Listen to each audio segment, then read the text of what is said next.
नमस्कार, मी निर्मला. आज आपण नागूळ ना साखर असे ड्रायफ्रूटचे लाडू करतो आहे.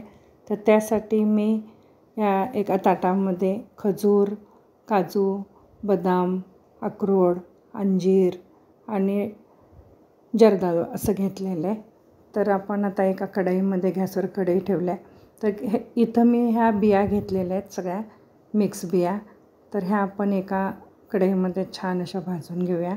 तर ह्या बिया मी भाजून घेतल्यानंतर कढईमध्ये 1 चमचा तूप घातले. त्याच्यामध्ये आपण काजू, बदाम आणि अक्रोड असं आपण ते तुपामध्ये परतून घेणार आहोत लालसर. तर हे आपले तयार झालेले आहेत.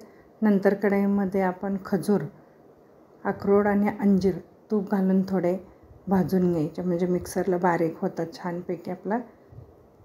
नंतर 1 वाटी खोबरं मी किसलेलं भाजून घेतलेलं आहे. नंतर तूप घातलेलं आहे एका कढईमध्ये आणि त्याच्यामध्ये खारीक पावडर मी भाजून घेतलं आहे. आपण हा डिंक थोडासा मिक्सरला काढून घेतला आहे. नंतर तुपामध्ये हा डिंक मी थोडा थोडा घालून भाजलेला आहे आणि आपण हे भाजून सगळं मिश्रण एका ताटामध्ये काढून घ्यायचं. तर ड्रायफ्रूटची पावडर करून घेतलेले आहे, खजूर वगैरे थोडंसं खारीक पूड घालून बारीक करून घेतलेलं आहे. तर हे सगळं बारीक झालेलं आपण मस्त असं तूप घालून वळून घेतलेलं आहे. तर हे उपवासाला चालतात लाडू. ह्याच्यामध्ये कुठली शुगर, साखर किंवा गूळ नाही आहे.